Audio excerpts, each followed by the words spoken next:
Istilah model dapat diartikan sebagai tampilan grafis, prosedur kerja yang teratur atau sistematis, serta mengandung pikiran bersifat uraian atau penjelasan. Model adalah suatu abstraksi yang dapat digunakan untuk membantu memahami sesuatu yang tidak bisa dilihat atau dialami secara langsung. Dari penjelasan di atas menunjukkan bahwa suatu model pembelajaran menyajikan bagaimana suatu pembelajaran dibangun atas dasar teori-teori seperti belajar, pembelajaran, psikologi, komunikasi, sistem, dan model. Bisa terjadi saran untuk menerjemahkan teori ke dalam dunia konkret untuk diaplikasikan dalam praktek. Pembelajaran adalah proses interaksi peserta didik dengan pendidik dan sumber belajar pada suatu lingkungan belajar yang meliputi guru dan siswa yang saling bertukar informasi. Pembelajaran juga pada hakikatnya adalah usaha sadar dari seseorang guru untuk membelajarkan peserta didiknya atau mengarahkan instruksi peserta didik dengan sumber belajar lainnya agar tercapainya tujuan yang diharapkan. Dari pengertian di atas dapat diambil kesimpulan bahwasanya pembelajaran merupakan interaksi dua arah dari seorang guru dan peserta didik. Keduanya terjadi komunikasi transfer yang nyata dan terarah menuju pada suatu target yang telah ditetapkan. Jadi model pembelajaran akidah alaq adalah pola atau rencana yang dapat digunakan untuk memprosesikan kurikulum, merancang materi pembelajaran, dan untuk membimbing belajar dalam setting kelas atau tutorial dalam menyiapkan dan memberi pengalaman belajar peserta didik untuk mengenal, memahami, menghayati, dan mengimani Allah dan merealisasikan dalam perilaku akhlak mulia dalam kehidupan sehari-hari.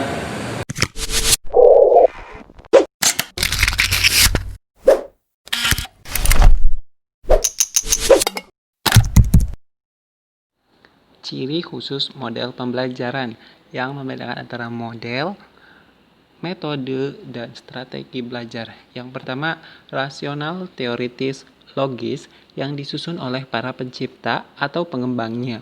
Model pembelajaran mempunyai teori berpikir yang masuk akal.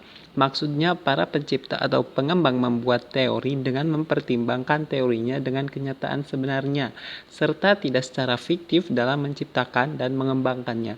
Yang kedua, landasan pemikiran tentang apa dan bagaimana siswa belajar. Tujuan pembelajaran yang akan dicapai. Model pembelajaran mempunyai tujuan yang jelas tentang apa yang akan dicapai, termasuk di dalamnya apa dan bagaimana siswa belajar dengan baik, serta cara memecahkan suatu masalah pembelajaran. Yang ketiga, tingkah laku mengajar yang diperlukan agar model tersebut dapat dilaksanakan dengan berhasil.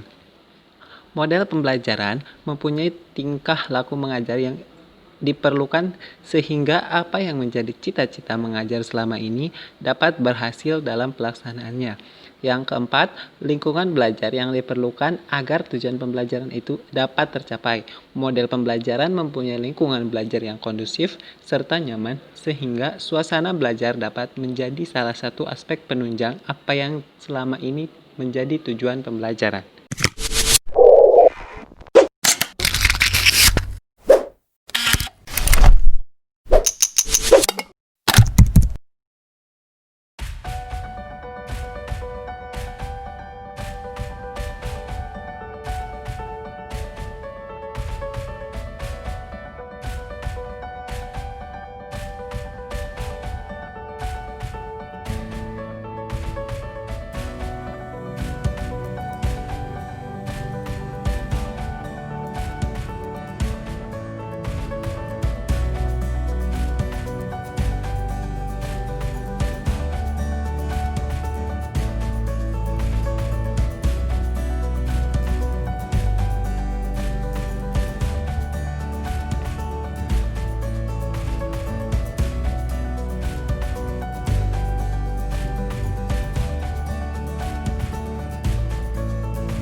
Pemilihan model pembelajaran disesuaikan dengan materi pembelajaran dan kemampuan guru dalam menerapkan model yang akan digunakan. Semua model pembelajaran mempunyai kelebihan dan kekurangannya masing-masing. Penggunaan model yang tepat dapat menjadikan pembelajaran berlangsung secara efektif dan sebaliknya. Penggunaan model pembelajaran yang kurang tepat akan menjadikan pembelajaran berjalan kurang maksimal. Seyogianya, guru dapat mengembangkan model-model pembelajaran yang akan digunakan dalam kegiatan belajar mengajar sekreatif mungkin. Guru dapat membuat model-model baru jika ia dapat membantu berjalannya pembelajaran dengan maksimal.